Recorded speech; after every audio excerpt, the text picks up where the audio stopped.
Prime Minister Anthony Albanese and the Energy Minister Chris Bowen are facing questions after reportedly taking two private jets to the New South Wales Hunter region last week.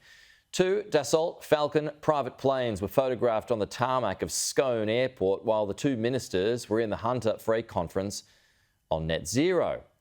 Now, Holly Hughes pointed this out as hypocritical this morning and believes such instances will only harm the government before the next election when we're all talking about cost of living. The electorate can see sort of right through this sorts of hypocrisy.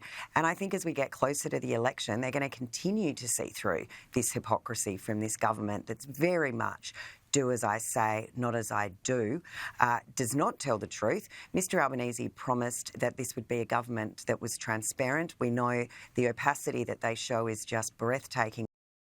Yeah, Dave Sharma had a similar point of view and asked about that this morning too. Joining us now from Tasmania is the Senator Jacqui Lambie. We will start there. Jacqui, good to see you on this Easter Monday, by the way. So after all those expenses came out a few weeks back, how does this one sit with you today? Oh, look, Pete, I just think it needs to be transparent. If there's a reason those planes come from elsewhere in states and they couldn't jig to get their timings right, then just come out and tell the Australian people. But while they're sitting there, they won't explain why that is. If there's a simple explanation, then I suggest they come out and explain it, mate. It really shouldn't be that hard. But while they're not explaining it and while they're not being transparent, that's going to be a problem. But for a government also that promised transparency when it ran in the last election, yet we cannot even see the diaries of the Prime Minister, yet, you know, this is a regular thing that happens on a regular basis in the US. The US President has no problem in showing his. But once again, we can't get a diary out of our own Prime Minister. If there's nothing to hide, then start with the transparency and let's get going. Because one of the other issues, Pete, is that there is millions of Australians out there that don't trust politicians, and you wonder why. This is not helpful. Yeah, well, I mean, when cost of living is such a central theme of things at the moment too. So looking at News Poll today, Jacqui, Coalition is ahead in WA. It's level in New South Wales. And then you got more younger voters who are heading to the Libs as well now. Perhaps it's all starting to stack up. Yeah, I'd love to know why those younger voters, I'm assuming, like many others, it is the cost of living and what is going on out there. But housing as well, I would have thought, because young folks can't afford a home. Of course, yeah, the housing, the energy costs, especially sharing, you know, having to share in those big cities with jobs, things like that, very expensive.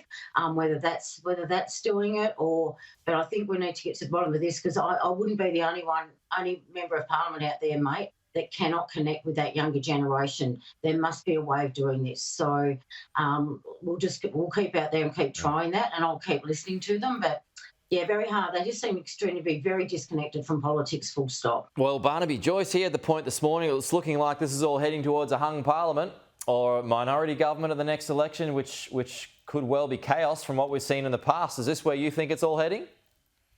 Oh, for goodness sakes, the chaos. Oh, dear. It's chaos because it's not the Labor or the Liberal Party. God forbid. If it was anybody else that was to help run the country, mate. All right, so this is something you're looking forward to. Mate, honestly, normal people up there should have, be given an opportunity to serve in Parliament. It shouldn't be so restricted, and you shouldn't have to belong to parties to get up there. Seriously. Hey, are you all fizzed up this morning, Jacqui, because of the jack jumpers? Oh, mate, those jack jumpers, I tell you, that last 2 minutes was like 2 days, mate. It's like, when's this bloody thing going to be over? Oh, my God, you're sitting like this going, please, get down there. Yeah, that's brilliant. How good is it, though? Mate, I tell you, it took me ages to get to sleep last night. Good on him. Bloody good on him. Yeah, no, it was a great game. I enjoyed it too. I've been running out this morning too. Jacqui Lambie, good to see you as well. And congratulations, the Tassie Jack Jumpers, they're NBL champions. Good to see.